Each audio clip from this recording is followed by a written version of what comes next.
अस्सलाम वालेकुम फ्रेंड्स आज के लेक्चर में हम कुछ एक्सरसाइजेस सॉल्व करने जा रहे हैं। तो जिन मेरे फ्रेंड्स ने पहले दो लेक्चर नहीं देखे वो ऊपर कार्ड में आपको लेक्चर शो हो रहे होंगे, आप उनको जाकर देख सकते हैं, क्योंकि उन लेक्चर के समझने के बगैर आपको ये एक्सरसाइजेस समझ में नहीं आएंगी। सबसे पहले मैं कुछ कॉन्स्टेंट्स लिखूंगा। इनमें से हमने देखना है कि कौन से कॉन्स्टेंट्स जो हैं वो इनवैलिड हैं और क्यों हैं। ये एक इनवैलिड सी कॉन्स्टेंट है। ये इनवैलिड क्यों है? क्योंकि हमने अपने पिछले लेक्चर में पढ़ा था कि a character constant can contain only one character. तो करैक्टर कांस्टेंट में एक ही करैक्टर हो सकता है, या एक अल्फ़ाबेट हो सकता है, एक डिजिट हो सकता है, या एक स्पेशल सिंबल हो सकता है। तो यहाँ पे क्या आ रहा है? मल्टीपल करैक्टर्स आ रहे हैं, तो ये क्या हो गया? इनवैलिड करैक्टर कांस्टेंट हो गया। अब हम अगली एग्जांपल पे आ जाते हैं। ये एक इनवैलिड इंटीजर कांस्टेंट है। ऐसा क्यों है? क्योंकि हमने इंटीजर कांस्टेंट को जब हम कंस्ट्रक्ट कर रहे थे तो उनके रूल में पढ़ा था कि कोई भी कॉमा या स्पेस इंटीजर कांस्टेंट में नहीं आएगी जब हम इंटीजर कांस्टेंट को बना रहे होंगे। तो ये भी क्या हो गया? ये इनवैलिड हो गया। अगली एग्जांपल, ये एक वैलिड रियल कांस्टेंट है। क्यों? क्योंकि ये एक्सपोनेंशियल फॉर्म में हमने रियल कांस्टेंट को लिखा है, और हमने exponential form of real constant के रूल में पढ़ा था कि ई के पहले जो पार्ट होगा उसको हम मैंटीसा कहेंगे, जो ई के बाद पार्ट होगा हम उसको एक्सपोनेंट कहेंगे। जो ई से पहले पार्ट होगा वो मे भी पॉजिटिव होगा, मे भी नेगेटिव होगा। अगर उसके साथ कोई निशान नहीं लगाया जाएगा तो बाय डिफ़ॉल्ट क्या होगा? उसके ये पॉजिटिव होगा या नेगेटिव होगा। अगर कोई निशान नहीं लगाया जाएगा तो बाय डिफ़ॉल्ट क्या कंसिडर किया जाएगा कि वो पॉजिटिव है। इसी तरह जो एक्सपोनेंट पार्ट होगा ई के बाद वाला, वो भी पॉजिटिव होगा या नेगेटिव होगा। मस्ट बी पॉजिटिव या मस्ट बी नेगेटिव। अगर उसके साथ कोई निशान नहीं लगाया जाएगा तो वो क्या कंसिडर किया जाएगा कि वो पॉजिटिव है। तो ये क्या है? ये एक valid real form, exponential form of real constant है। अगली एग्जांपल देख लेते हैं हम। तो ये भी क्या है? ये एक valid exponential form of real constant है, क्योंकि मैंटीसा पार्ट भी पॉजिटिव है और जो एक्सपोनेंट पार्ट है वो नेगेटिव है, और दरमियान में ई हमने अल्फ़ाबेट डाल दिया है, तो ये भी वैलिड। अगली एग्जांपल देख लेते हैं। तो ये आपके मुताबिक क्या होना चाहिए? इनवैलिड होना चाहिए या वैलिड होना चाहिए? ये इनवैलिड है। ये invalid form of character constant है। सबसे पहले तो इनवैलिड ये क्यों है कि यहाँ पे जो कॉमाज हैं, एक का रुख राइट साइड पे है, एक का रुख लेफ़्ट साइड पे है। तो हमने क्या पढ़ा था जब हमने करैक्टर कांस्टेंट को कंस्ट्रक्ट करना था कि जो सिंगल कोट्स होंगे उन दोनों का रुख कौन सी साइड पे होगा? लेफ़्ट साइड पे होगा। तो पहले तो चीज़ यहाँ पे इनवैलिड होगी। दूसरी चीज़, करैक्टर कांस्टेंट सिर्फ एक करैक्टर को होल्ड कर सकता है, तो यहाँ पे हमने मल्टीपल करैक्टर इसके अंदर रखे हैं, तो ये क्या है? ये इनवैलिड है। अगली एग्जांपल देख लेते हैं हम। तो दोबारा ये इनवैलिड करैक्टर कांस्टेंट है, क्योंकि आप देख सकते हैं यहाँ पे डबल कोट्स डले हुए हैं। हमने क्या किया था कि जब अब भी हमने रूल में पढ़ा था करैक्टर कांस्टेंट के कि वो सिंगल कोट्स में होगा, और दोनों कोट्स जो सिंगल कोट्स होंगे उनका रुख क्या होगा? वो लेफ़्ट साइड पे होगा। तो यहाँ पे डबल कोट्स डालेंगे, और दूसरी चीज़ कि इसमें मल्टीपल करैक्टर्स भी डाले गए हैं, तो ये इनवैलिड क्या है? इनवैलिड करैक्टर कांस्टेंट है। आगे चलते हैं। ये करैक्टर कांस्टेंट भी इनवैलिड है, क्योंकि मल्टीपल करैक्टर्स हैं इसमें, और जो कोट्स हैं सिंगल कोट्स उनका जो डायरेक्शन है वो भी गलत है, तो ये भी इनवैलिड है। अगली एग्जांपल देख लेते हैं। तो ये एक वैलिड अब इंटीजर कांस्टेंट है। तो वैलिड क्या है? इंटीजर कांस्टेंट, क्योंकि इसमें इंटीजर कांस्टेंट बनाने के तमाम रूल्स क्या हैं? ओबे हो रहे हैं। आखिरी एग्जांपल हम देख लेते हैं। ये एक इनवैलिड इंटीजर कांस्टेंट आप कह सकते हैं इसको, क्योंकि हमने इंटीजर कांस्टेंट के रूल्स में पढ़ा था कि कोई भी किस्म का कांस्टेंट है, इंटीजर कांस्टेंट है, चाहे करैक्टर कांस्टेंट है या रियल कांस्टेंट है, तो उसमें दरमियान में स्पेसेस नहीं होनी चाहिए। यहाँ पे देख सकते हैं आप, यहाँ पे हमने स्पेस, ब्लैंक स्पेस डाली हुई है, तो ये क्या है? इनवैलिड है।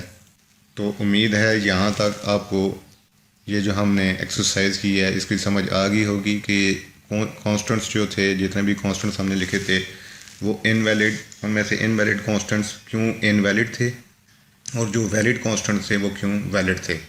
अब हम कुछ और देख लेते हैं, थोड़ी सी एग्जांपल्स। अब मैं कुछ वेरिएबल्स लिखूंगा, तो हमने देखना है ये जो वेरिएबल्स हैं इनमें से कौन से वेरिएबल्स इनवैलिड हैं और वो क्यों इनवैलिड हैं। तो चलिए देखते हैं। सबसे पहले एग्जांपल हम देख लेते हैं। तो ये वेरिएबल क्या है, ये इनवैलिड है, क्योंकि जो वेरिएबल्स को हम कंस्ट्रक्ट कर रहे थे तो उसमें भी हमने पढ़ा था कि वेरिएबल्स में किसी किस्म का कोई सिर्फ एक करैक्टर हो सकता है, अल्फ़ाबेट जिसको हम कहते हैं, एक अल्फ़ाबेट हो सकता है या डिजिट हो सकता है, और सिर्फ अंडरस्कोर स्पेशल सिंबल हो सकता है। इसके अलावा कोई स्पेशल सिंबल नहीं हो सकता है। तो यहाँ पे आप देख सकते हैं, यहाँ पे हमने एक सिंगल कोड डाला हुआ है। तो ये क्या है, ये एक इनवैलिड है। क्यों? ये अलाउड नहीं है, ये चीज़ अलाउड नहीं है, is not allowed in variable name. तो वेरिएबल नेम हमने जो पिछले लेक्चर किए थे दोनों लेक्चर्स में, तो उसमें जब हमने दूसरा लेक्चर किया था तो हमने वेरिएबल के कंस्ट्रक्ट करने के, वेरिएबल नेम के कंस्ट्रक्ट करने के रूल पढ़े थे। तो उसमें सबसे पहला रूल यही था कि जो वेरिएबल का नाम होगा उसमें या अल्फ़ाबेट होगा या डिजिट होगा या क्या होगा, अंडरस्कोर स्पेशल सिंबल, सिर्फ अंडरस्कोर हो सकता है, इसके अलावा कोई स्पेशल सिंबल नहीं हो सकता है। अगली एग्जांपल देख लेते हैं। इंट, ये भी इनवैलिड है। इंट क्यों इनवैलिड वेरिएबल का नाम है? क्योंकि इंट क्या है, कीवर्ड है। कीवर्ड को हमने अपने दूसरे लेक्चर में पढ़ा था कि कीवर्ड को हम वेरिएबल के नाम के तौर पर यूज़ नहीं कर सकते। तो ये क्या हो गया, ये भी इनवैलिड होगा वेरिएबल का नाम। Keyword can not be used as a variable name. तीसरी एग्जांपल देख लेते हैं। ये भी इनवैलिड वेरिएबल का नाम है, क्योंकि जो हमने वेरिएबल कंस्ट्रक्ट करने का पहला रूल, जो मैं अब आगे भी आपको बता चुका हूँ कि उसमें या अल्फ़ाबेट होगा या डिजिट होगा और स्पेशल सिंबल सिर्फ अंडरस्कोर हो सकता है। तो यहाँ पे डॉलर का स्पेशल सिंबल यूज़ किया गया है, तो ये भी क्या हो गया, ये इनवैलिड वेरिएबल का नाम हो गया। Must begin with N alphabet और अंडरस्कोर। तो उम्मीद है यहाँ तक आपको समझ आ गई होगी, ये जो तीनों एग्जाम्पलें आपको समझ आ गई होंगी कि ये क्यों इनवैलिड वेरिएबल्स के नाम हैं। अगली एग्जांपल हम देख लेते हैं। ये तो डेफिनेटली इनवैलिड है वेरिएबल का नाम। सबसे पहले तो यहाँ पे अंडरस्कोर स्पेशल सिंबल के अलावा जो उनसे हैश आ गई है, तो हमने वेरिएबल के नाम को कंस्ट्रक्ट करने का रूल में पढ़ा था कि जो वेरिएबल का नाम होगा वो या अंडरस्कोर से स्टार्ट होगा या अल्फ़ाबेट से। ये मैंने ऊपर भी आपको बताया है कि variable name must begin with the alphabet और अंडरस्कोर। तो यहाँ पे सबसे पहले ये गलती होगी कि यहाँ पे हैश आ गया है। दूसरी चीज़, सी प्रोग्रामिंग में हमने देखा था कि जितने भी प्रोग्रामिंग होती है वो स्मॉल केस लेटर्स में होती है। तो यहाँ पे जो हैश लिखा हुआ है वो कैपिटल लेटर्स में लिखा हुआ है। तो ये दो गलतियाँ हैं इसमें, तो हम इसको भी क्या कह देते हैं, ये इनवैलिड है। अगली एग्जांपल देख लेते हैं। दोबारा ये इनवैलिड वेरिएबल का नाम है, क्योंकि हमने कहा है कि कोई भी अंडरस्कोर के अलावा स्पेशल सिंबल हम यूज़ नहीं कर सकते। यहाँ पे डॉट यूज़ हो गया, तो ये क्या है, इनवैलिड है, क्योंकि a dot is not allowed in variable name. अगली एग्जांपल देख लेते हैं हम। इसमें देख सकते हैं आप कि ये स्मॉल केस लेटर्स में है और ये स्टार्ट भी अल्फ़ाबेट से हो रहा है और इसमें किसी किस्म का कोई और स्पेशल सिंबल यूज़ नहीं किया गया है। तो ये क्या है, ये वैलिड वेरिएबल का नाम है। तो ये एक हमारा वैलिड हो गया, वैलिड वेरिएबल नेम।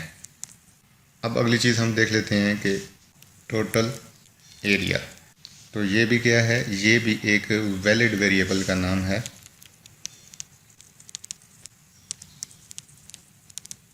क्यों? ये जो वेरिएबल कंस्ट्रक्ट करने के रूल में मैंने पढ़ा था कि वेरिएबल हमेशा स्टार्ट हो रहा होगा किससे, अल्फ़ाबेट से स्टार्ट होगा या अंडरस्कोर से स्टार्ट होगा, और वेरिएबल के नाम में अंडरस्कोर के अलावा कोई भी स्पेशल कैरेक्टर नहीं आ सकता। तो ये हमने क्या है, यहाँ पे अंडरस्कोर भी डाला हुआ है, इसके अलावा कोई हमने स्पेशल सिंबल नहीं डाला है। तो ये भी क्या है, वैलिड वेरिएबल का नाम है। आगे चले जाते हैं हम। तो ये क्या है, ये इनवैलिड वेरिएबल का नाम है, क्योंकि ये स्टार्ट तो अंडरस्कोर से हो रहा है और इसमें, लेकिन यहाँ पे ये दो स्पेशल सिंबल यूज़ हो रहे हैं जो कि वेरिएबल के नाम में अलाउड नहीं है। तो इनवैलिड वेरिएबल नेम। क्यों? बिकॉज ये allowed, not allowed in variable name. अगली एग्जांपल देख लेते हैं। तो ये भी क्या है, इसमें भी स्टार्ट ये अल्फ़ाबेट से हो रहा है और इसमें हमने special symbol just underscore use किया है, तो ये भी क्या है, वैलिड वेरिएबल नेम है। अगली एग्जांपल पे आ जाते हैं हम। तो ये भी इनवैलिड वेरिएबल का नाम है क्योंकि इसमें स्पेशल सिंबल परसेंटेज यूज़ हो गया है। तो सिर्फ वेरिएबल के नाम जब हम कंस्ट्रक्ट करने जा रहे हो तो सिर्फ अंडरस्कोर जो सा है वो अलाउड है स्पेशल सिंबल, उसके अलावा कोई स्पेशल सिंबल अलाउड नहीं है, तो ये इनवैलिड है। Percentage is not allowed in variable name. तो उम्मीद है यहाँ तक आपको समझ आ रही होगी। अगली एग्जांपल देख लेते हैं। डिजिट आ गया यहाँ पे। तो हमने कहा था कि जब भी हम वेरिएबल का नाम शुरू करने जा रहे हों तो या उसके वेरिएबल के नाम के शुरू में अल्फ़ाबेट होगा या क्या होगा, अंडरस्कोर होगा, इसके अलावा कोई चीज़ नहीं हो सकती। तो यहाँ पे डिजिट है, मतलब कि ये क्या हो गया, ये फिर इनवैलिड होगा वेरिएबल का नेम, अ वेरिएबल नेम। तो उम्मीद है यहाँ तक आपको समझ आ रही होगी। अगली एग्जांपल देख लेते हैं। ये दोबारा से इनवैलिड वेरिएबल का नाम है क्योंकि अंडरस्कोर के अलावा कोई चीज़ अलाउड नहीं है। तो यहाँ पे ये हमने हाइफन डाल दिया है, तो हाइफन को आप यूज़ नहीं कर सकते वेरिएबल के नाम में, just underscore special symbol use हो सकता है, तो इनवैलिड है। उम्मीद है इस बात की आपको समझ आ गई होगी।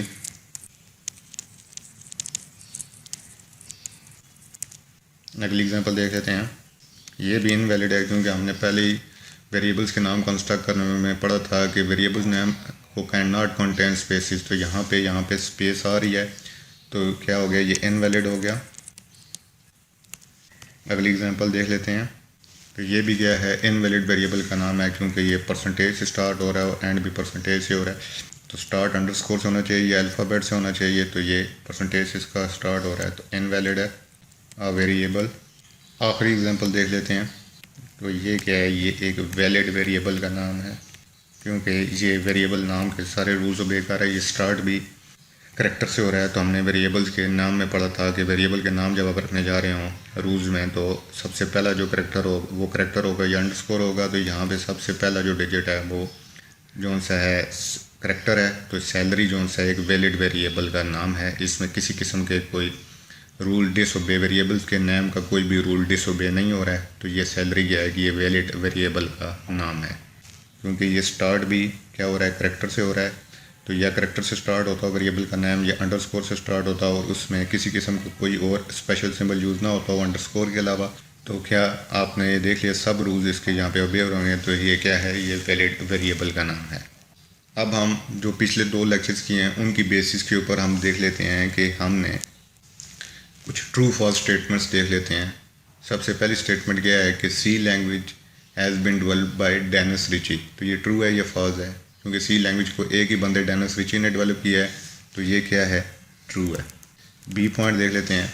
Operating system like Windows, Unix, Linux and Android are written in C. बिल्कुल मैंने आपको शुरू में बताया था कि जो major part of Windows, Unix, Linux और एंड्रॉयड के वो किस में लिखे जाते हैं, सी में लिखे जाते हैं। तो ये स्टेटमेंट भी क्या है, ट्रू है। अच्छा, अब सी लैंग्वेज जो तीसरा है कि C language program can easily interact with the hardware of a PC laptop. तो हार्डवेयर के साथ आसानी के साथ जो सी लैंग्वेज का प्रोग्राम होता है वो इंटरेक्ट कर सकता है, उसके साथ आसानी के साथ इंटरेक्ट कर सकता है। तो इसलिए ये भी क्या है, ट्रू है। डी स्टेटमेंट पे आ जाते हैं। A real constant in C can be expressed in both fractional and exponential form. तो मैंने रियल कांस्टेंट को आपको रियल कांस्टेंट के रूल्स में हमने देखा था कि हम फ्रैक्शनल फॉर्म में उसको किस तरह रिप्रेजेंट कर सकते हैं, तो एक्सपोनेंशियल फॉर्म में भी किस तरह रिप्रेजेंट कर सकते हैं। तो रियल कांस्टेंट के जो सी होता है, सी में जो रियल कांस्टेंट होता है उसको हम दोनों फॉर्म्स में रिप्रेजेंट कर सकते हैं, एक्सपोनेंशियल फॉर्म में भी और फ्रैक्शनल फॉर्म में भी। तो ये भी ट्रू है। अब करैक्टर वेरिएबल जो होता है, a character variable can at a time store only 1 character. तो ये भी बिल्कुल ट्रू है क्योंकि हमने करैक्टर वेरिएबल्स के जो बना रहे थे और जो करैक्टर कांस्टेंट्स थे उनके रूल्स में ये पढ़ा था कि जो करैक्टर कांस्टेंट होगा वो एक ही सिंगल कोट्स के अंदर जिनका जो डायरेक्शन होगी वो लेफ़्ट साइड होगी, उसमें आप सिंगल अल्फ़ाबेट रख सकते हैं या डिजिट रख सकते हैं या स्पेशल सिंबल रख सकते हैं, जस्ट एक करैक्टर रख सकते हैं। तो ये भी क्या होगी, ट्रू होगी। एफ पे आ जाते हैं। अब जो maximum value that an integer constant can have varies from one compiler to other compiler. तो मैंने आपको इस हवाले से भी बताया था कि जो माइक्रोसॉफ्ट के और जो दूसरे कंपाइलर्स हैं, जीसीसी कंपाइलर्स, वो ज़्यादा बड़ी वैल्यू इंटीजर कांस्टेंट की होल्ड कर सकते हैं बनिस्बत टर्बो सी और टर्बो C++ के कंपाइलर्स के। तो ये भी ट्रू हो गया कि जो इंटीजर कांस्टेंट होगा वो उसके जो मैक्सिमम वैल्यू जो वो होल्ड कर सकता होगा वो वेरीज करती होगी कंपाइलर टू कंपाइलर। अगली एग्जांपल पे आ जाते हैं। Usually all C statements are enter in small case letters. तो इसके वाले से भी हमने अपने पिछले लेक्चर में डिस्कस किया था कि सारी जो सी की स्टेटमेंट्स होती हैं वो स्मॉल केस लेटर्स में होती हैं। इसके हवाले से अगर आपने वो लेक्चर नहीं देखा तो उसको आप देख लें दोबारा से कि जो भी जितने भी सी की स्टेटमेंट्स होती हैं उनको हमने स्मॉल केस लेटर्स में रखा था। ये हमने अपने पिछले लेक्चर में डिस्कस किया था, तो ये भी हमारी ट्रू है। अगली एग्जांपल पे हम आ जाते हैं। अब स्पेसिस में be inserted between two words in a C statement. हमने ये कहा था कि रीडेबिलिटी, अपनी स्टेटमेंट की रीडेबिलिटी को इंक्रीज़ करने के लिए हम क्या किया, हम एक स्टेटमेंट के दो वर्ड्स के दरमियान स्पेस डाल सकते हैं। जैसे मैंने एग्जांपल दी थी कि P space is equal to 1000। तो ये रीडेबिलिटी को इंक्रीज़ करने के लिए हम क्या कर सकते हैं, हम उनके दो वर्ड्स के दरमियान किसी भी स्टेटमेंट के क्या डाल सकते हैं, स्पेस डाल सकते हैं। तो ये भी क्या हो गई, ट्रू हो गई। अगली example, spaces can not be present with in a variable name. तो ये भी बिल्कुल ट्रू है, क्योंकि हमने पहले से कहा है कि वेरिएबल्स के जब नेम्स हम क्रिएट करने जा रहे होंगे तो उसके रूल्स में हमने पढ़ा है कि वेरिएबल के नाम में कोई भी स्पेस या कॉमा नहीं होगा। तो ये भी ट्रू हो गया। अगली एग्जांपल पे आ जाते हैं। C programs are converted into machine language with the help of program called editor. तो मैंने क्या कहा था कि जो इंटीग्रेटेड डेवलपमेंट एनवायरनमेंट्स होती हैं, हमने अपने पिछले लेक्चर में डिस्कस किया था, उनमें दोनों एडिटर्स भी होते हैं और कंपाइलर भी होते हैं।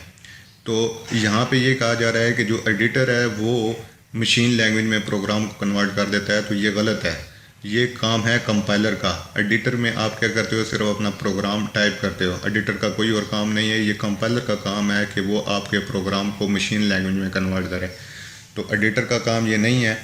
तो यहाँ पे हमारा क्या हो गया, ये फॉल्स हो गया। अगली एग्जांपल हम देख लेते हैं। Most development environments provide an editor to type a C program and compiler to convert it into machine language. तो ये बिल्कुल ट्रू हो गया है, क्योंकि मैंने आपको बताया था जितने भी इंटीग्रेटेड डेवलपमेंट एनवायरनमेंट होती हैं उनमें हमें दोनों एडिटर भी दिए जाते हैं और कंपाइलर भी दिए जाते हैं। एडिटर में हम अपना प्रोग्राम टाइप करते हैं और कंपाइलर के ज़रिए हम अपने प्रोग्राम को किस में, मशीन लैंग्वेज में कन्वर्ट कर लेते हैं। अगली एग्जांपल देख लेते हैं। जो इंट है, int, char, float, real, integer, character, char, main, print F and scan F, all are keywords. तो ये फॉल्स है। क्योंकि ये फॉल्स क्यों है, क्योंकि एक तो ये मैन फंक्शन है, प्रिंट एफ फंक्शन है, स्कैन एफ फंक्शन है। तो ये सारे के सारे कीवर्ड्स नहीं है, इनमें कुछ हमने फंक्शंस भी देखे हैं। मैन जिस तरह फंक्शन हो गया, प्रिंट एफ, स्कैन एफ, ये तमाम फंक्शंस हैं, ये कीवर्ड्स नहीं है। तो ये स्टेटमेंट भी क्या होगी, ये फॉल्स हो गए। तो उम्मीद है यहाँ तक हमने 3 तरह की एग्जांपल्स हम कर चुके हैं। अपने 2 लेक्चर की बेसिस पर हमने 3 तरह की हमने सबसे पहली एग्जांपल्स में देखा कि कौन से जो कॉन्स्टेंट्स हैं वो हमने बहुत सारे कॉन्स्टेंट्स लिखे, उनमें से हमने देखा कि कौन से कॉन्स्टेंट्स इनवैलिड हैं और कौन से कॉन्स्टेंट्स वैलिड हैं, और जो कॉन्स्टेंट्स इनवैलिड हैं वो क्यों इनवैलिड हैं। दूसरी एग्जांपल्स में हमने देखा कि कौन से हमने बहुत सारे वेरिएबल्स लिखे और इनमें से कौन से वेरिएबल्स इनवैलिड हैं और वो क्यों इनवैलिड हैं। अब तीसरी में हमने ट्रू फॉल्स भी देख लिया, हमने मुख्तलिफ स्टेटमेंट्स देखी और उनका हमने देखा कि वो क्यों ट्रू हैं और क्यों फॉल्स हैं। अब अगली एग्जांपल हम देख लेते हैं। ये तमाम एग्जांपल्स हम पिछले 2 लेक्चरों की बेसिस पर कर रहे हैं। तो आप में से जिसने वो 2 लेक्चर जो भी देख रहा है इस वीडियो को, अगर उसने पिछले 2 लेक्चर्स नहीं देखे तो वो उनको लाजमी देख लें, क्योंकि वो दोनों लेक्चर्स प्री रेक्विजिट के तौर पर हैं इस लेक्चर के लिए। क्योंकि ये लेक्चर उन्हीं 2 लेक्चर की बेसिस पर, ये हम जितनी भी चीज़ें लिख रही हैं ये उन्हीं 2 लेक्चर की बेसिस पर लिख रहे हैं और इनको जो हम सॉल्व कर पा रहे हैं उन्हीं 2 लेक्चर की बेसिस पर सॉल्व कर पा रहे हैं। तो अब ये हमने लिखा है कि जी बैकस्लैश n। तो ये हमने अपने पिछले लेक्चर में पढ़ा था कि बैकस्लैश n क्या है। बैकस्लैश n क्या है, एक एस्केप सीक्वेंस है। सी में बहुत सारे एस्केप सीक्वेंस हैं, उनमें से बैकस्लैश n एक एस्केप सीक्वेंस है। तो ये क्या है, ये एक रियल कांस्टेंट है। ये क्या है, माइनस, ये क्या है, ये एक इंटीजर कांस्टेंट है। ये क्या चीज़ है, ये क्लियर कट हमें पता लग रहा है ये क्या है, ये एक करैक्टर कांस्टेंट है। ये क्या है? ये एक्सपोनेंशियल फॉर्म है किसकी? रियल कांस्टेंट की। ये क्या है? इसको हमने अपने पिछले लेक्चर में डिस्कस किया था। ये क्या है? ये एक फंक्शन है। ये क्या है? ये फॉर्मेट स्पेसिफायर है। इनको भी हमने अपने लास्ट लेक्चर में डिस्कस किया था कि फॉर्मेट स्पेसिफायर का क्या काम होता है सी प्रोग्रामिंग लैंग्वेज में। ये फ्लोटिंग पॉइंट वैल्यूज़ के लिए हैं, ये इंटीजर वैल्यूज़ के लिए हैं और ये करैक्टर वैल्यूज़ के लिए हैं। तो ये फॉर्मेट स्पेसिफायर हैं। अगर हमने प्रिंट एफ के फंक्शन में इनको यूज़ किया है तो परसेंटेज एफ को अगर हमने प्रिंट एफ के फंक्शन में यूज़ किया है तो ये फ्लोटिंग पॉइंट वैल्यूज़ को या रियल वैल्यूज़ को स्क्रीन के ऊपर डिस्प्ले कराएगा। अगर हमने परसेंटेज डी को यूज़ किया है तो ये प्रिंट एफ के फंक्शन में तो ये इंटीजर टाइप वैल्यूज़ को स्क्रीन के ऊपर प्रिंट कराएगा। और अगर हमने परसेंटेज सी को यूज़ किया है तो ये करैक्टर टाइप वैल्यूज़ को स्क्रीन के ऊपर प्रिंट करवाएगा। और अगर इसी तरह अगर हमने इसको स्कैन एफ के फंक्शन में इस्तेमाल किया है तो ये यूज़र से या कीबोर्ड से कौन से फ्लोटिंग टाइप वैल्यूज़ लेगा। परसेंटेज डी अगर यूज़ हुआ है तो ये इंटीजर टाइप वैल्यूज़ लेगा यूज़र से, और अगर परसेंटेज सी यूज़ हुआ है तो ये करैक्टर टाइप वैल्यूज़ लेगा। अगला हम देख लेते हैं ये, इसको भी अपने पिछले लेक्चर में डिस्कस किया था। इसको क्या कहते हैं? Statement terminator. इसको क्या कहते हैं? Statement terminator. तो उम्मीद है यहाँ तक आपको तमाम चीज़ें जितनी भी हम इन ये सवालों को, जितने भी क्वेश्चंस को हम हल कर रहे हैं, तो ये तमाम जो से हमारे 2 पिछले लेक्चरों की बेसिस पर हैं। तो आप में से जिनने भी वो 2 लेक्चर थॉरली देखे होंगे वो ये तमाम चीज़ों को समझ रहे होंगे कि ये किस तरह से हल हो रही हैं और इनमें क्या क्या चीज़ें हैं जो हल होने वाली हैं, और किस तरह से ये इनको मैं लिख रहा हूँ कि ये एस्केप सीक्वेंस है, ये रियल कांस्टेंट है, ये इंटीजर कांस्टेंट है, क्योंकि इनको हमने अपने पिछले 2 लेक्चरों में बहुत थॉरली जो सा है पढ़ा है। अगली चीज़ पे अब हम आ जाते हैं कांस्टेंट। हमने अपने पहले लेक्चर में ये पढ़ा था कि कांस्टेंट को हम क्या कहते हैं? कांस्टेंट को हम लिटरल भी कहते हैं। तो ये क्या है? कांस्टेंट क्या है? ये एक लिटरल है। और हमने वेरिएबल को हम क्या कहते थे? वेरिएबल को हमने क्या कहा था कि ये आइडेंटिफायर है। तो ये जितने भी एग्जांपल्स आपको करा रहा हूँ ये तमाम की तमाम एग्जामिनेशन पॉइंट ऑफ व्यू के हवाले से बहुत ज़्यादा इंपॉर्टेंट है। तो अगर आपको इन एग्जांपल्स में किसी किस्म की कोई समझ नहीं आ रही है, मैं किसी चीज़ को स्किप करके जा रहा हूँ, या मेरे वजह से आपको कोई चीज़ समझ नहीं आ रही है, तो आप कमेंट सेक्शन में लाजमी बताइएगा। मैं जिस जगह पे भी आपको समझ नहीं आई है मैं उस आपकी क्यूरी को हल करने की पूरी कोशिश करूँगा। तो कांस्टेंट्स क्या होते हैं? कांस्टेंट्स को हम लिटरल्स भी कहते हैं सी प्रोग्रामिंग लैंग्वेज में, और वेरिएबल्स को हम क्या? आइडेंटिफायर्स भी कहते हैं सी प्रोग्रामिंग लैंग्वेज में। ये क्या था? एंड ये मैंने स्कैन एफ के फंक्शन में इस्तेमाल किया था। तो इसको हमने क्या कहा था? इसका हमने नाम दिया था, ये क्या है? ये एड्रेस ऑफ ऑपरेटर है, प्रिंट एफ। इसको तो हमने पिछले लेक्चर में बड़ी डिटेल में डिस्कस किया था। तो ये क्या है? प्रिंट एफ क्या पढ़ते? इसको हम कहते हैं आउटपुट फंक्शन। ये क्या कराता है कि जो भी रिज़ल्ट होता है वेरिएबल में, जो भी वैल्यू सेव होती है उसको स्क्रीन के ऊपर प्रिंट कराता है। जो भी हमारी कैलकुलेशन के बाद जो वैल्यूज़ आती हैं जो वेरिएबल में सेव हुई होती हैं उनको क्या करा देता है? स्क्रीन के ऊपर प्रिंट करवा देते हैं। स्कैन एफ ये क्या कहता है? ये यूज़र से इनपुट लेता है। तो ये क्या है? इनपुट फंक्शन है। इसके ज़रिए हम यूज़र से वैल्यू लेते हैं जिन वैल्यूज़ के ऊपर हमने ऑपरेशन करना होता है। तो ये इनपुट फंक्शन है और प्रिंट एफ आउटपुट फंक्शन है। इनपुट के फंक्शन के ज़रिए हम यूज़र से इनपुट लेते हैं और प्रिंट एफ फंक्शन के ज़रिए हम स्क्रीन के ऊपर अपने रिज़ल्ट डिस्प्ले कराते हैं जो भी हमने डिस्प्ले कराना होता है। तो उम्मीद है यहाँ तक जितने भी एग्जांपल्स हमने हल किए हैं वो तमाम की तमाम आपको समझ आ गई होंगी। अब अगला मोस्ट इम्पॉर्टेंट पार्ट हम करने जा रहे हैं। अपने पिछले 2 लेक्चरों की बेसिस पर मैं यहाँ पर एक छोटा सा प्रोग्राम लिखूँगा और हमने देखना है कि इस प्रोग्राम में क्या गलतियाँ हैं। अपने 2 पिछले लेक्चरों की बेसिस पर ही इसमें हमने गलतियाँ देखनी हैं कि क्या क्या इनमें एरर्स हैं।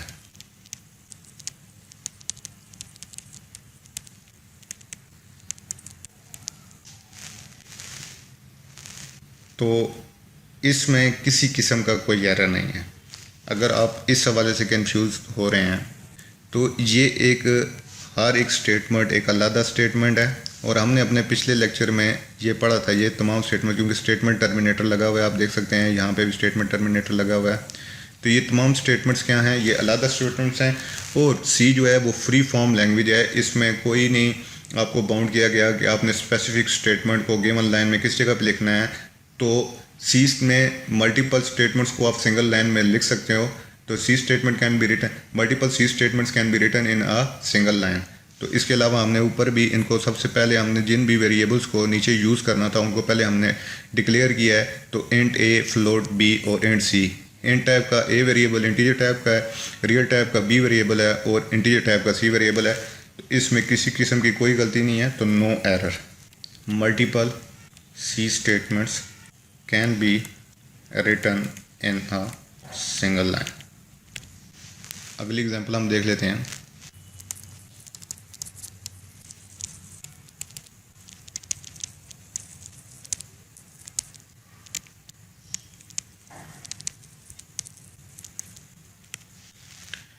तो यहाँ पे एक बहुत इंपॉर्टेंट गलती है जो हमने लास्ट लेक्चर किया था, उसमें हमने देखा था कि जो कमेंट्स होते हैं उनको आप नेस्ट नहीं कर सकते हैं। कमेंट्स को आप क्या करनी, नेस्ट नहीं कर सकते हैं। तो यहाँ पे कमेंट क्या हो रहे हैं, नेस्ट हो रहे हैं। ये जो कमेंट है ये इसके अंदर ये दो कमेंट्स को क्या हम कर रहे हैं, नेस्ट कर रहे हैं। तो यहाँ पर ये गलती है। तो क्या है कि comment can not B nested. तो यहाँ पे हमें एरर मिल गया है कमेंट। इसके अलावा अगर हम प्रोग्राम में देखें तो प्रोग्राम में किसी किस्म की कोई गलती नहीं है। प्री प्रोसेसर डायरेक्टिव भी हमने ऐड की है, इंट मैन भी है। इसके अलावा हमने int A is equal to 35 हमने क्या कर लिया है कि ए को डिक्लेयर करके, जो ए वेरिएबल है उसको हमने डिक्लेयर करके उसको इनिशियलाइज भी कर दिया है। फ्लोट बी वेरिएबल को लेके भी हमने उसको इनिशियलाइज कर दिया है डिक्लेयर करके। प्रिंट टाइप फंक्शन में हमने पहले ही पढ़ा था कि वो उसमें वेरिएबल कांस्टेंट और एक्सप्रेशंस भी हो सकते हैं। तो जैसे कि ये एक एक्सप्रेशन है, ये एक एक्सप्रेशन है, ये एक एक्सप्रेशन है। ये हमने अपने पिछले लेक्चर में इसको बड़ी डिटेल में डिस्कस किया था। तो प्रोग्राम में जो नीचे मैन से जो हैश इंक्लूड से जो पार्ट शुरू हो रहा है इसमें कोई गलती नहीं है। लेकिन यहाँ पे क्या है कि यहाँ पे हमने कमेंट को नेस्ट किया हुआ है, तो comment can not B nested. तो यहाँ पे ये एरर आ गया। अब अगली एग्जांपल पे हम चले जाते हैं। उम्मीद है ये पिछली एग्जांपल आपको समझ आ गई होगी। तो अब हम अगली एग्जांपल पे चलते हैं। अगर पिछली एग्जांपल में कोई चीज़ आपको समझ नहीं आई तो आप पूछ सकते हैं।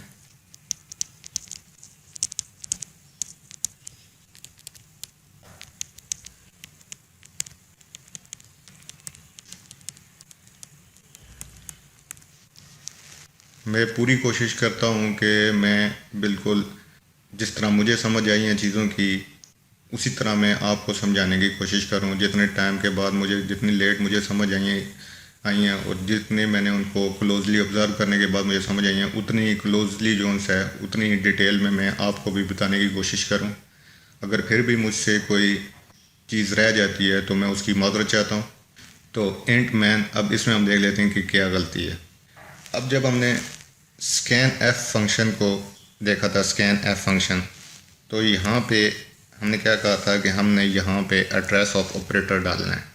एड्रेस ऑफ ऑपरेटर क्या कर रहा होगा, इसके हवाले से भी मैंने अपने पिछले लेक्चर में बड़ी डिटेल डिस्कशन की थी। ये जो एड्रेस ऑफ ऑपरेटर होता है ये बता रहा होता है कि वेरिएबल को जो मेमोरी लोकेशन मिली है, मेमोरी में वेरिएबल, ये जो वेरिएबल एक्स है इसको जो यहाँ पे ये मेमोरी लोकेशन मिली है इसका एड्रेस क्या है। ये क्यों ये चीज़ बता रहा होता है, ये एड्रेस ऑपरेटर इसलिए बता रहा होता है कि स्कैन एफ फंक्शन यूज़र से इनपुट लेता है। तो जब यूज़र से वो इनपुट लेता है तो उसको वेरिएबल, जो वेरिएबल उस मेमोरी को जो नाम असाइन हुआ है वो उस वेरिएबल को जो वैल्यू मिली है उसने उस मेमोरी में जाके सेव होना है। सपोज़ यूज़र ने 3 इनपुट किया है तो उसने इस मेमोरी में जाके सेव होना है। क्योंकि सपोज़ यहाँ पे जैसे कि ए है तो हम इसकी जगह पे ए लिख लेते हैं। तो ए को जो यूज़र वैल्यू देगा, क्योंकि स्कैन एफ के ज़रिए हम यूज़र से इनपुट ले रहे हैं, तो उसने इस मेमोरी में जाकर सेव होना है। तो इस मेमोरी में वो किस तरह जाकर सेव हो सकता है, जब तक हमका उसको एड्रेस मालूम नहीं होगा। तो ये एड्रेस ऑफ ऑपरेटर क्या कर रहा है, एड्रेस ऑफ ऑपरेटर ये जो % का निशान है ये बता रहा है कि जो ए को मेमोरी में जो लोकेशन मिली है उसका एड्रेस ये है, यहाँ पे जाकर जो यूज़र ने इनपुट दी है, जो ए की वैल्यू दी है उसको सेव करवा दो। तो यहाँ पर हम तीनों जगह पर % का निशान नहीं लगाया गया है। तो ये क्या है, ये एक एरर है। तो इस प्रोग्राम में ये एरर है। उम्मीद है इस चीज़ की आपको समझ आ गई होगी। तो यहाँ पे ये गलती भी हमको क्लियर होगी। अगली एग्जांपल हम देख लेते हैं।